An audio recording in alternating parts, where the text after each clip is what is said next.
Pues como hemos avanzado, nos visita esta noche el profesor Luis Herrera Mesa, gomero Paramaseñas, isla de la que es hijo predilecto.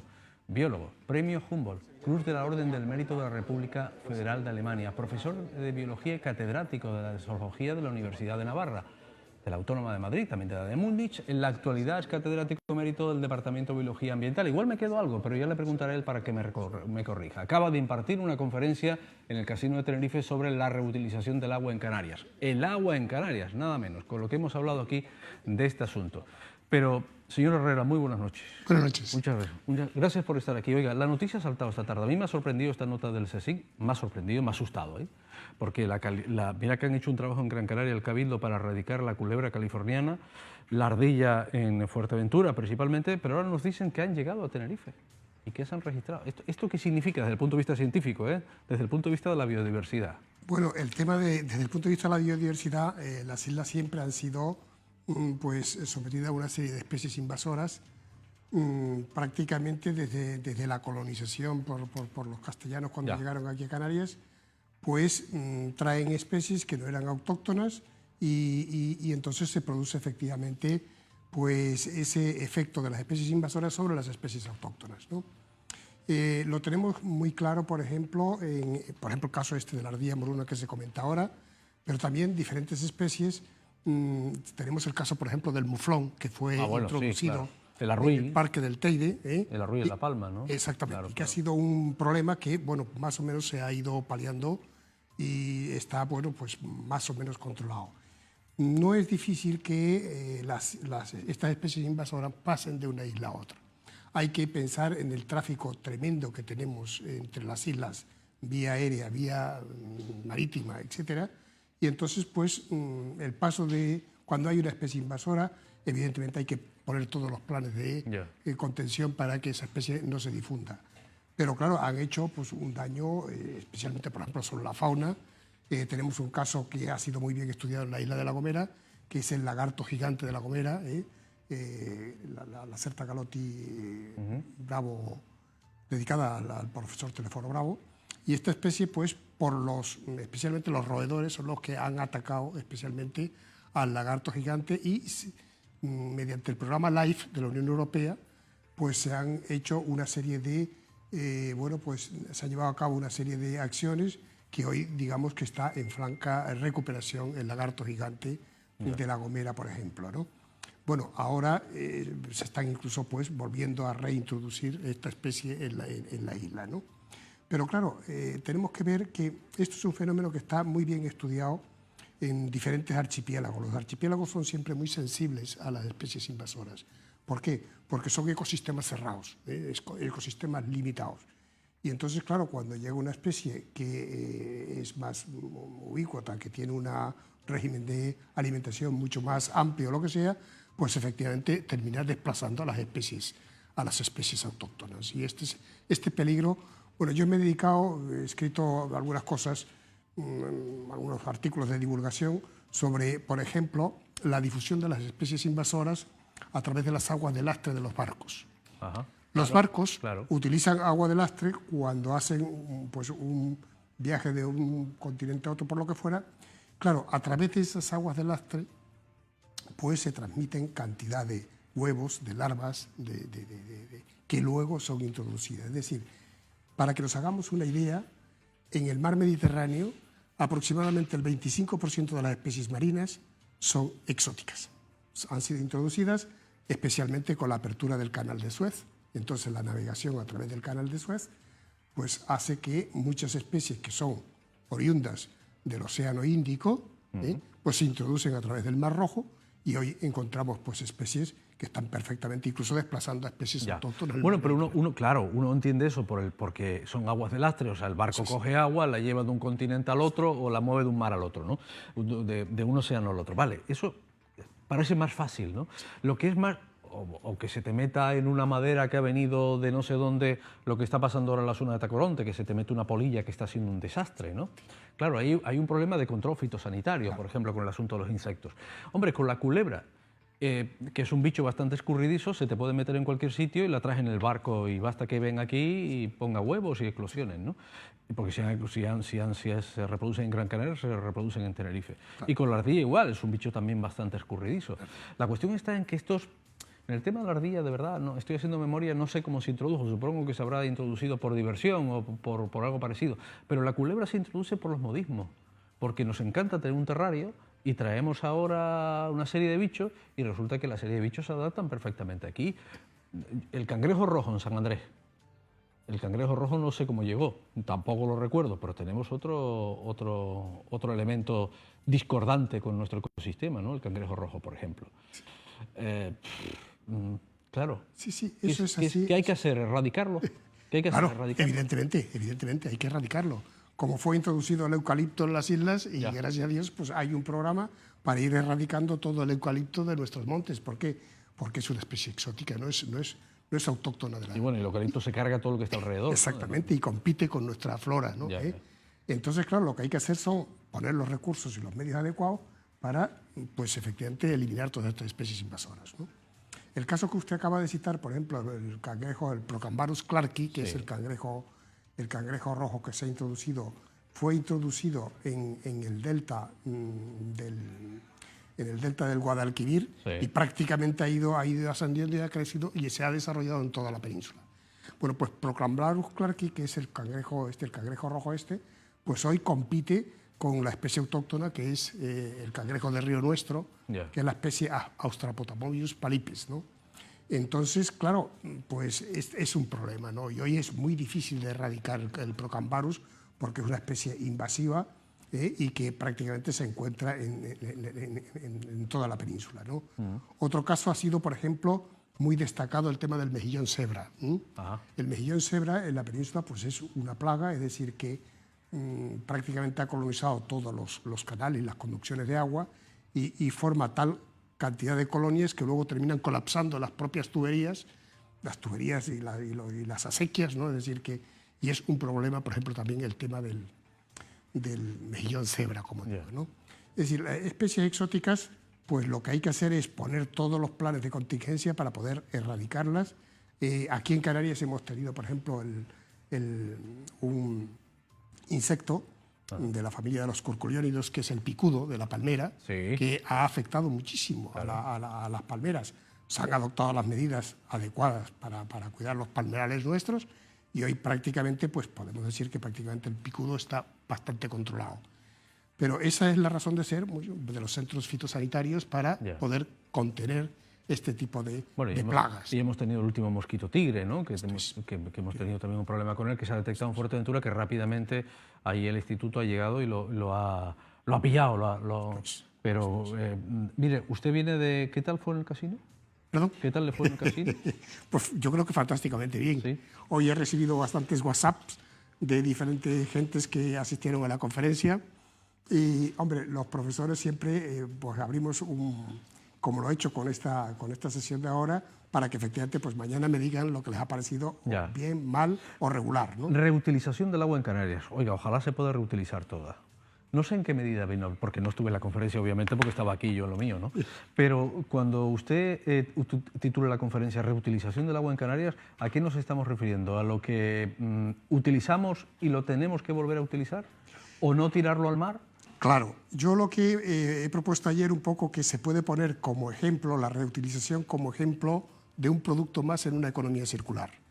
Es decir, lo que hemos venido funcionando hasta ahora es con una economía lineal, donde un producto se fabrica, se comercializa, se usa y cuando se termina su uso, pues se tira al vertedero. Esto es una economía lineal. A diferencia de esto está la economía circular, que es a mediados de los finales de los 80 del siglo pasado, este nuevo concepto que se introduce especialmente en los países más avanzados, en Alemania, en Estados Unidos, es el tema del reciclaje.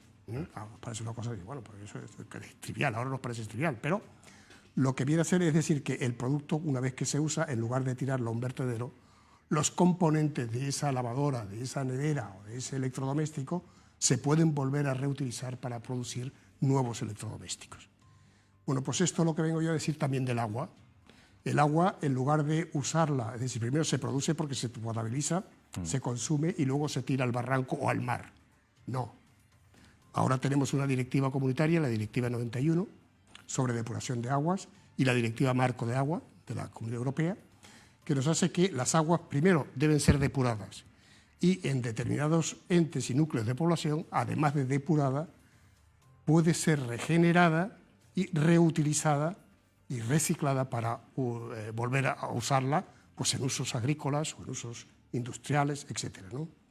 Es lo que yo vengo, decía ayer en la conferencia, una cosa muy sencilla que es la de las 3 R's, ¿no? Primero, reducir el consumo de agua. Debemos ser conscientes que vivimos en unas islas con unos recursos de agua limitados y, por tanto, la primera R es reducir. La segunda, regenerar esa agua que se ha utilizado y después reutilizar esa agua. Pero aquí se han hecho muy malas tareas, ¿eh? Europa, no veas la multa que nos ha pegado, ¿eh? Sí. Y los intereses que estamos pagando, ¿eh? Por el tema de faltas de depuradoras y de tratamientos. Bueno, sí, hay unos tratamientos primarios para quitarle los sólidos al agua para que vaya al mar, pero van a ir al mar también, claro, finalmente.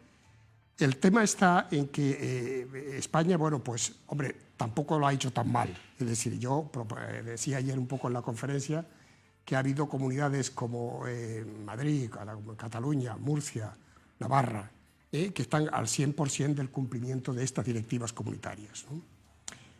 Bueno, ha habido unas pues, un poco más remisas, como ha sido pues, Galicia, Andalucía especialmente, que ha habido un multazo a cantidad de términos en Andalucía, y en Canarias hemos tenido, como por así decir, 2 puntos negros, precisamente aquí en Tenerife, ¿no? Sí. Que es el Valle de Güímar y el Valle Guerra, ¿no? Sí.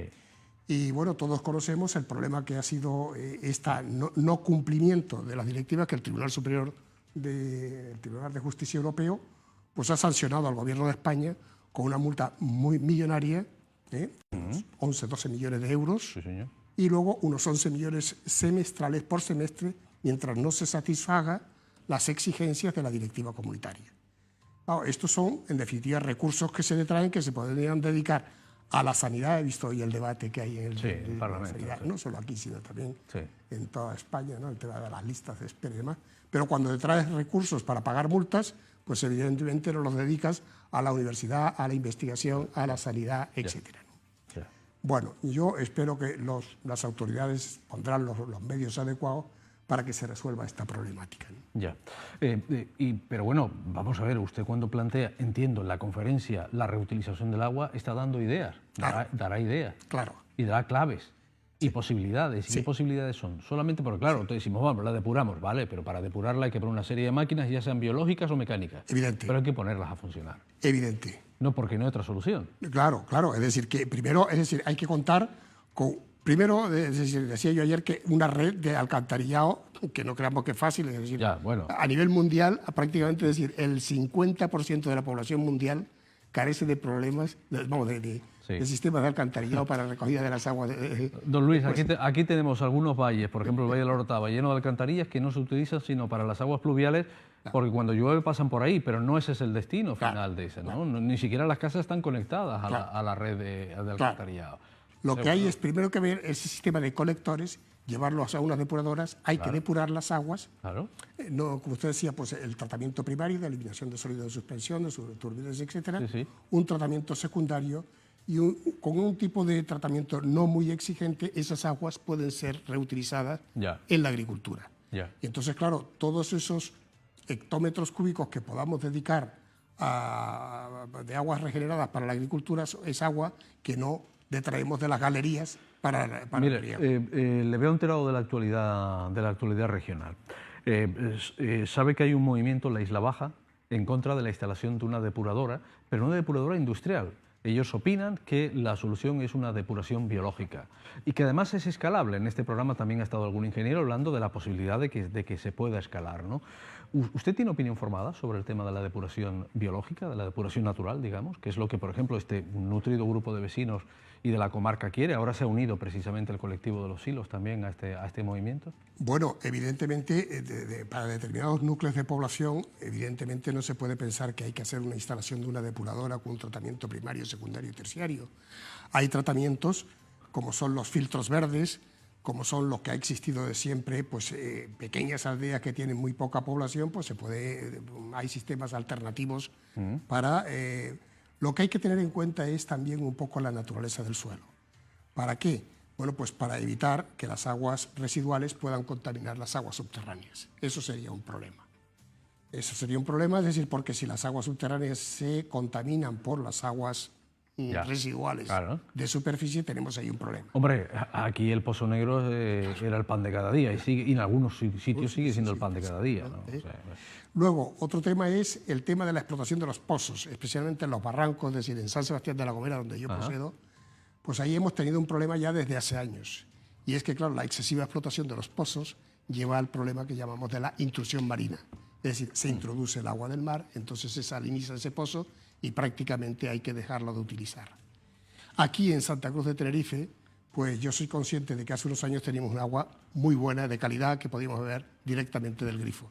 Hoy, pues evidentemente se está recurriendo a la desalinización del agua del mar para satisfacer las necesidades a través de la empresa en masa, las necesidades de agua en Santa Cruz de Tenerife, y el agua pues ya no es tan buena y hay que recurrir a botellas de agua, ¿no? Sí. El problema está en... Nos hemos convertido en unos ricos, ¿eh? Porque si ves lo que te cuesta la botella de agua y lo que pagas por el agua de abasto municipal, te sale a precio de oro, no de titanio. Efectivamente, efectivamente, ¿no?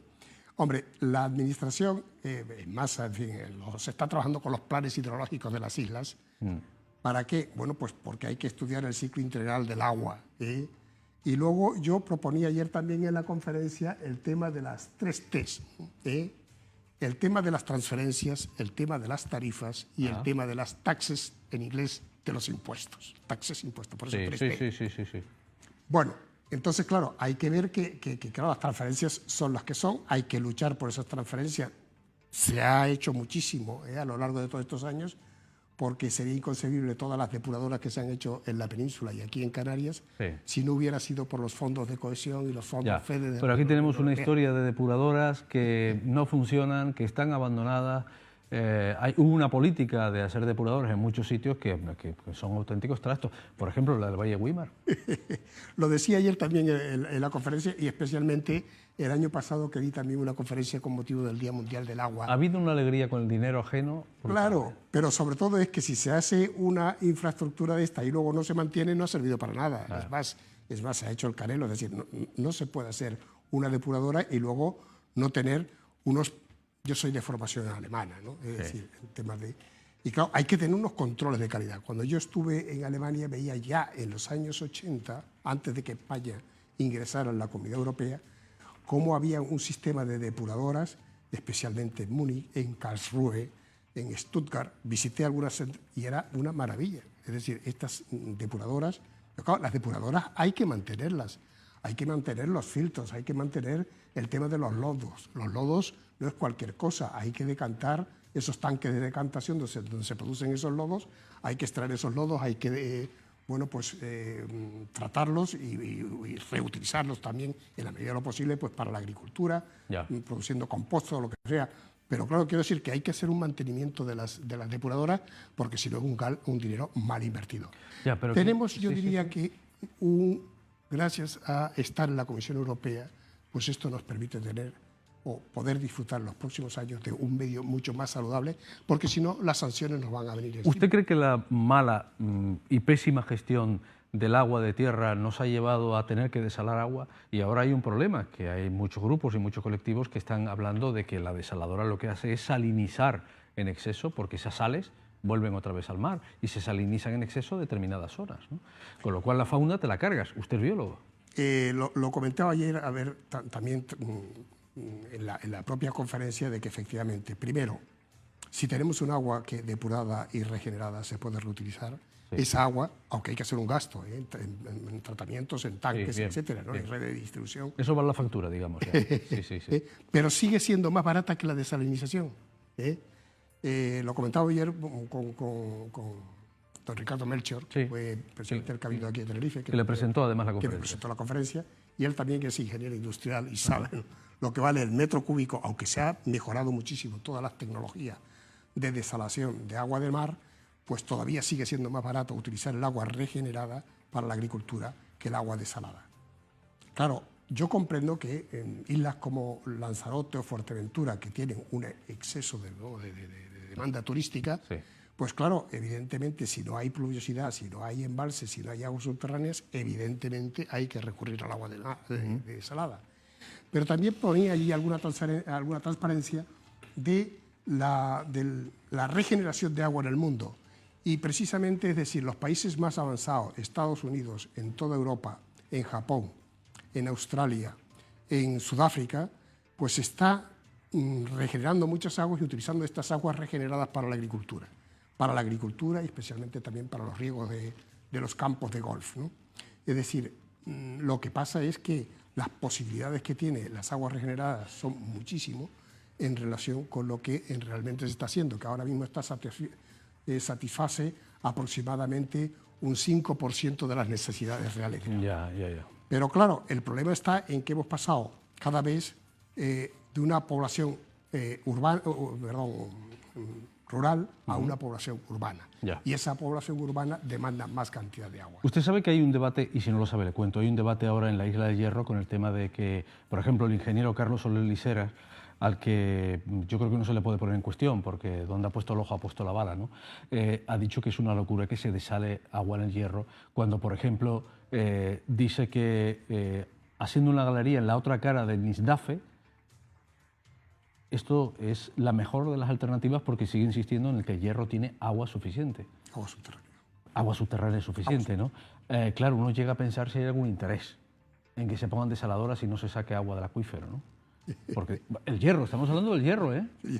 Que no es que tenga un consumo excesivo, ¿no? Exactamente. Claro. No sé si conoce el debate, si no, no le comprometo. No. Yo no quiero enjuiciar la forma, la actitud de algunos políticos, por qué optan por unas cosas cuando pues, el sentido común lo que nos dice es que si llueve lo que hay es que recuperar el agua y almacenar esa agua. En La Gomera lo venimos haciendo desde hace 400, 500 años y es posiblemente la isla que tiene más embalses por hectárea o por kilómetro cuadrado. Sí, ¿no? sí. Claro, evidentemente hay que hacer estudios geológicos serios también para ver si un determinado vaso, es decir, en un determinado barranco, se puede hacer o no una presa. Sí, bueno. Porque claro, si el suelo es permeable, evidentemente es tirar el dinero. Sí. Nos pasó aquí con la presa de los Campitos. Sí, y una que como no se ve, la gente no se acuerda de ella, que es la del río. Claro. En Arico. Claro, ¿Eh? en Arico. Entonces, claro, hay que ser muy cuidadosos. Evidentemente, los estudios geológicos previos nos dicen si ese suelo es permeable Ya. y entonces hay que olvidarse. Y si, Ya. no, y si es impermeable, entonces ¿cuándo procede a hacer el embalse? Pero yo diría, primero almacenar el agua de lluvia. Segundo, ir al agua subterránea, evidentemente. Agua subterránea, como estaba usted comentando en el caso de la Isla del Hierro. Sí. Tercero, reutilizar las aguas regeneradas. Y en cuarto lugar, evidentemente, hay que atender las necesidades de agua que tenemos y si hay que desalar, se desala. Pero yo diría priorizando siempre las tres posibilidades anteriores a esta cuarta que pondría en último lugar. ¿Por qué? Porque desalar es caro. Es decir, no tenemos energía, entonces a base de fuel o de gas o de lo que fuera, pues es el mantenimiento de esas desaladoras. Usted ha comentado muy bien que efectivamente esas desaladoras producen unas almueras. Recordemos todo lo que fue el Plan Hidrológico Nacional del año 2004 y lo que es la catástrofe que supuso cuando había un plan hidrológico con unas previsiones de inversiones por parte de la Comunidad Europea. Sí. Y aquel plan hidrológico se fue a la papelera por el cambio de gobierno. Sí. El cambio de gobierno entonces decidió instalar desaladoras en toda la costa mediterránea y en esta estamos, ¿no? Es decir, el problema que aquello supuso que hubo que abandonar, primero porque a veces no había ni acometida eléctrica para esas desaladoras, etcétera, etcétera. Pero yo no quisiera que esto quedara como un debate político a la derecha, a la izquierda, a la que estamos acostumbrados, sino hay que poner la racionalidad. Mire, y también un poco oír a las comunidades regantes, es decir, que no se puede gobernar por real decreto. Es decir, y esto lo hago porque es así, hay que hacer desaladoras en lugar de hacer pues unas conducciones o un posible trasvase Cuidado, es decir, que esto es muy serio. Hombre, yo espero que esos políticos estén asesorados. Pero en fin, también hay que ver de dónde vienen esos asesoramientos, ¿no? Mire, voy a apelar a sus conocimientos de biólogo, de catedrático, porque claro, es la primera vez que la entrevisto, para el gran debate que hubo aquí en las Islas Canarias y que mucho me temo va a volver a surgir en verano, según las temperaturas del agua, que es el de las cianobacterias. ¿No?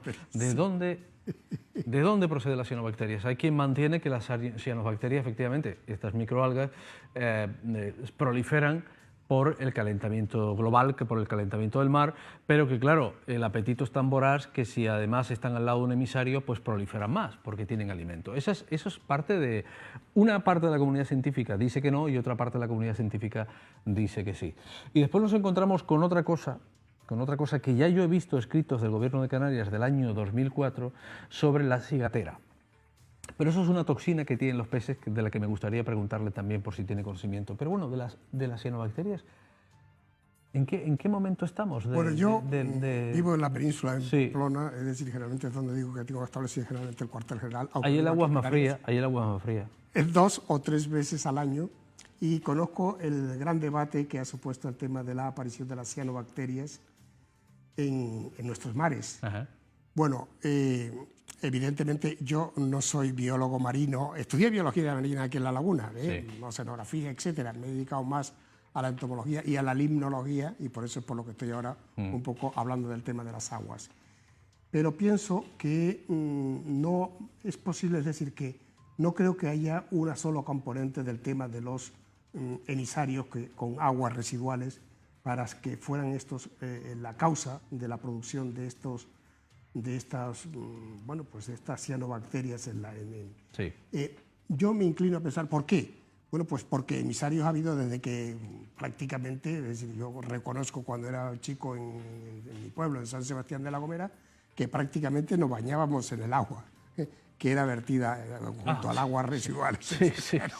Y allí no conocíamos las cianobacterias, es decir, que había, entonces, las cianobacterias, es decir, son unos microorganismos pues en la escala biológica, en la escala evolutiva, muy antiguos. De manera que hace 50 o 60 años estos fenómenos no los conocíamos aquí y había aguas residuales.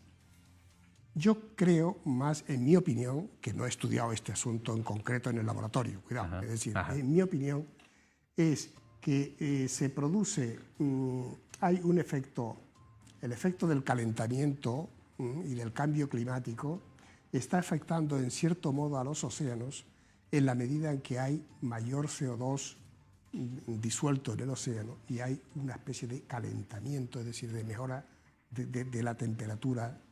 Cuando hablamos de calentamiento pueden ser menos de muy décimas de grado, claro, menos de una décima de grado. Pero claro, si esto unido a que hay lo que llamamos en biología marina corrientes de upwelling, es decir, de subida de nutrientes desde los fondos, con estas temperaturas, por así decir, más cálidas, entre comillas, porque tampoco es que suba mucho la temperatura, sí, pero lo entiendo, pues se producen estos fenómenos de afloración puntual en determinados momentos del verano. Es decir, que yo creo que es más un tema, como digo, del calentamiento unido al CO2 disuelto en agua, unido a esas corrientes de upwelling que se producen en los mares en el verano, y por eso se producen estos que estamos viendo en la pantalla, esas colonias de cianobacterias que no son perjudiciales para la salud, es decir, que no son dañinas, ¿no? Pero claro, evidentemente pues presenta ese aspecto pues, feo. Hay alguna cianobacteria que se come, ¿eh? Sí. Por ejemplo, la espirulina es una cianobacteria y se come y se produce en España, ¿no? Y es un superalimento, por ejemplo, es un superalimento de omega 3. Mira, nosotros tenemos un WhatsApp y hay algunos mensajes que, si me permite, voy a leer, ¿no? Sí. Hay algunos piropos incluso, ¿eh? Y ahora le voy a preguntar por la cigatera. Preparaos, ¿eh? A ver, encuentro primero. Dice, ¿es verdad que los erizos de mar son una plaga a erradicar? Pregunta alguien. Sí. Pues sí, es decir, uno de los erizos de mar que hemos tenido aquí ha sido Paracentrotus lividus, ¿no? Bueno, pues es posible que efectivamente pues haya habido una eclosión de mayor número de ejemplares de erizos y efectivamente pues si faltan determinados predadores, porque, es decir, por los peces que se alimentan de estos equinodermos, pues falta, efectivamente siempre se producen desequilibrios en la cadena trófica. Cuando falta el depredador, pues se produce esa eclosión de erizos. Bueno, aquí ha habido limpia de erizos, porque donde llegan esquilman todo, ¿no? Limpian la piedra, ¿no? Sí. Ya ha habido. Alguien dice, buenas noches, creo que va a haber un grave problema con el pez globo, creo que come de todo, dice alguien, no sé. En La Victoria quieren ponernos una depuradora en un paraje protegido comarcal y decimos los vecinos no, en nuestro pueblo no, estamos en lucha. De hecho, aquí estuvo ya el portavoz del Partido Socialista hablando precisamente sobre esa cuestión. ¿Hay estas microalgas en otros lugares del mundo y son por el calentamiento del mar? ¿Está comprobado? Ya creo que he respondido a eso. Bien, pues seguramente yo respondería que sí. Pues yo en primer lugar agradezco toda esta participación porque me encanta que tenemos una sociedad viva que está muy motivada con los temas medioambientales y creo que esto es muy positivo, ¿no? Pero en cuanto a la eclosión de cianobacterias, claro que se producen en otros mares, especialmente posiblemente en mares cerrados, y lo hemos visto también un poco en el Mediterráneo, que hay eclosión de estas. Sí, cuando salieron estas noticias vimos imágenes parecidas en Israel, por ejemplo, ¿no? En Israel, es decir, en el Mediterráneo se produce, ¿por qué? Porque es un mar más cerrado y entonces todos estos movimientos de upwelling, de eclosión de afluencia de nutrientes, pues posiblemente se produce y entonces es, en mi opinión, por lo que se producen estas eclosiones de cianobacterias. Vale, aquí va un piropo, vaya charla magistral interesante de este gomero ilustre. No lo conocía, creo, y creo que pocas personas lo conocen. Siempre nos gustan más los de fuera. Ay, se lamenta alguien. Si las microalgas fueran por los vertidos, donde están los emisarios estarían ahí más concentradas y no es así. Básicamente lo que usted ha contado, ¿no? Efectivamente. ¿Qué opina de llenar de agua potable los agujeros de los areneros en Güímar? Bueno, ya hemos hablado, ese proyecto no cabe, ¿eh? Ese proyecto, la audiencia provincial ha dicho que no cabe ese proyecto. ¿Conoce el caso de los...? Bueno, no lo conoce. Bueno, es un gomero ilustre, pero su cuartel general está fuera, ¿no? En Fasnia, el agua para los regantes pagamos 12 euros hora con 55 pipas.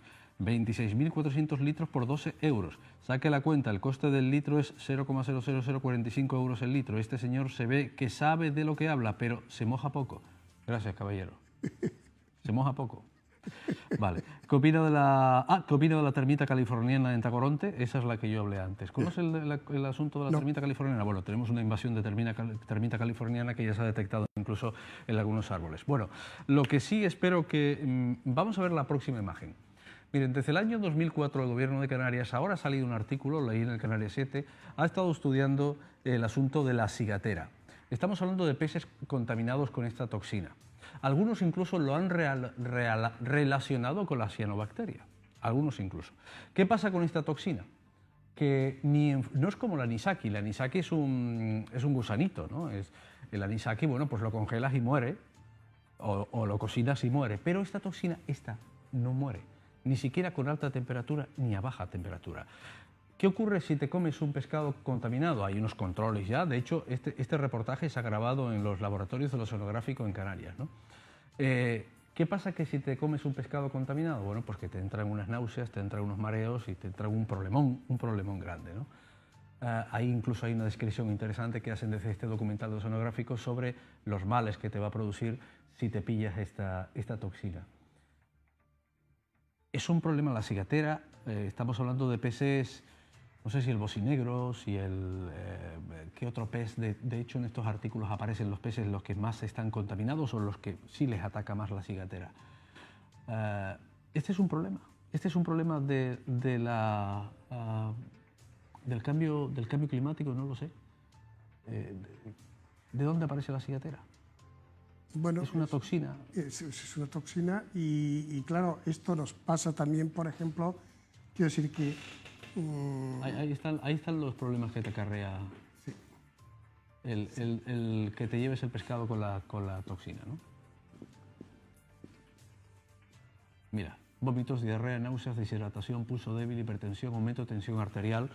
Y el último artículo que había leído de Canarias 7, que lo tengo por aquí, dice que la Universidad de Las Palmas de Gran Canaria es actualmente dentro del proyecto MIMAR el responsable del estudio de la cigatera en la Macaronesia. Estamos hablando de todas las islas de la Macaronesia. La cigatera es un tipo de intoxicación alimentaria causada por comer peces que presentan una toxina dentro de ellos, que es causada por un pequeño organismo, que hemos visto, que vive en algas del fondo marino.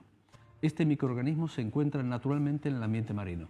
En el archipiélago canario desde 2008 se han detectado, yo lo incluso digo desde 2004 porque he visto artículos anteriores, casos de intoxicación por cigatoxina. En este periodo se han detectado 16 casos, parecen pocos, ¿no?, en 4 islas diferentes, afectando en total a 108 personas. Desde 2011 se ha llevado a cabo análisis de muestra de evolución de la presencia de cigotoxina en peces destinados al consumo humano. Así encontramos, y termino, que desde 2011 el número de peces positivos está aumentando del 1 al 20%, siendo las especies más predominantes las del medregal, pejerrey y mero. Bien.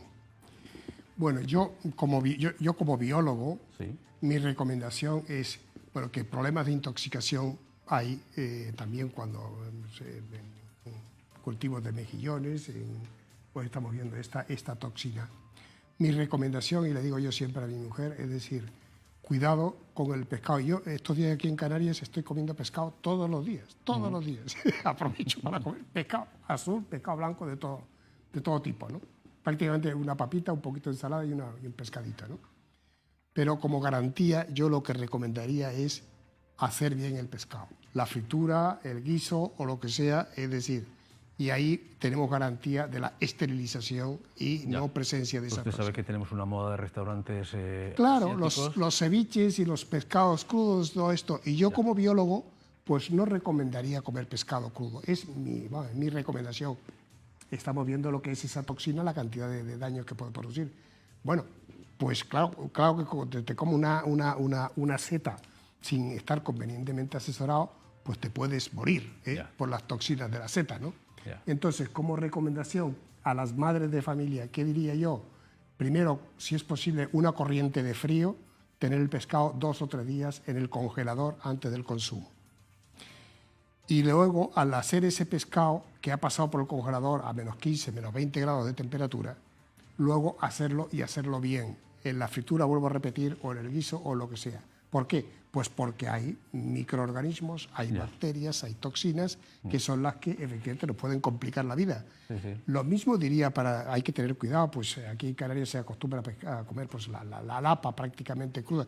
Cuidado, es decir, podemos ingerir pues, una toxina de esta, que hombre, a lo mejor no son fatales, que nos lleven que no sean letales, pero sí que es mi recomendación para las mamás y para las madres. Ya aviso que hay mucha expectación. Mañana nos vemos obligados, y además lo vamos a hacer, vamos a hablar con un biólogo experto precisamente en la investigación de la cigatera. Vamos a ver qué nos cuenta por qué es tan resistente al frío, por qué es tan resistente al calor y por qué ha crecido y se ha notado este aumento del 1 al 20%, el aumento de cigatera en los peces. En el medregal. En el medregal, ¿no? En el pejerrey, medregal y demás, ¿no? Claro. Bueno, y ya termino, con estos mensajes, siguen llegando. Nosotros decimos no a la depuradora de la Victoria de Sentejo. ¿Se puede contrarrestar el exceso del flúor en el agua potable? Tenemos un problema de exceso de flúor. Se están poniendo una especie de desaladoras o desalinizadoras en las bocas de algunas galerías para contrarrestar eso. Ya.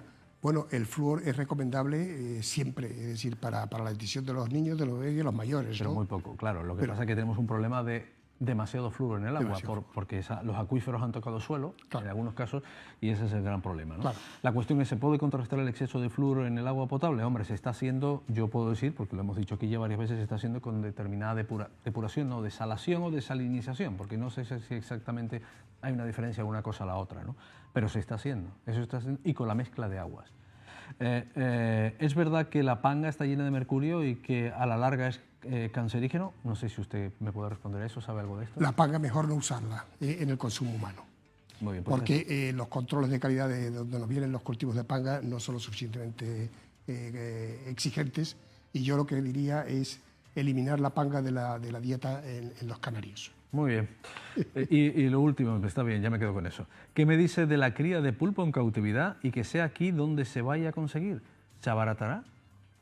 Pues yo he tenido la oportunidad, he sido invitado por el rector de la Universidad de Las Palmas de Gran Canaria, cuando era el profesor Pepe Regidor, que fue compañero mío en el Colegio Mayor. Me invitó a visitar el centro de investigaciones oceanográficas y de cultivos marinos que hay en el sur de Gran Canaria, y cuál ha sido mi sorpresa, que efectivamente se están consiguiendo éxitos en la posibilidad del cultivo en el laboratorio del pulpo, ¿no? Y eso, bueno, pues nos abre las posibilidades insospechadas. El precio de bajar, evidentemente, siempre está la oferta y la demanda. Si tenemos muchas toneladas de dorada en el mercado, pues baja el precio de la dorada. Pero la dorada es un buen pescado y yo creo que vale la pena porque los recursos, podemos decir, son limitados y cada vez tendremos que ir más a cultivos. Aquí la dorada y la... Sí. La lubina. La lubina y la dorada principalmente son de exportación. Se queda algo en el mercado interior, pero claro, demanda mucho la exportación, ahí está el negocio. Eso. Igual con el pulpo va a pasar lo mismo. Eso. Ya veremos. La cuestión de la... Pero la lubina es un buen pescado, la dorada es un buen pescado y aunque sea de cultivo también hay que consumirlo, ¿no? Con esa precaución que decíamos antes. Señor Herrera, gracias. Ha sido un placer conocerle. Muchas gracias. Muy amable. Tenía, como ya he agotado las preguntas que tenía. Bueno, podríamos seguir hablando porque me parece apasionante. Sí. Pero es verdad que sí le voy a decir una cosa. Es cierto lo que dice este televidente. Se moja poco en el negocio. Se moja poco. Bueno, la prudencia siempre he considerado que es una gran virtud. Buenas noches, buen regreso a casa. Gracias. A su cuartel general, que me dijo que estaba en Pamplona. Pamplona, ¿no? Buen sitio. Ahora paso por La Gomera unos días primero y después de La Gomera retorno otra vez a la península. Pero volveré en el verano, etc. Muy bien. Bueno, pues yo me tengo que ir a publicidad. ¿Dónde estoy? ¿Sabes qué pasa? Que yo me muevo más que un pulpo. Cuando lo intentan atrapar, claro. Nos vamos a la publicidad. Después de ella, al tiempo. Y a ver si nos llega la primera del periódico El Día.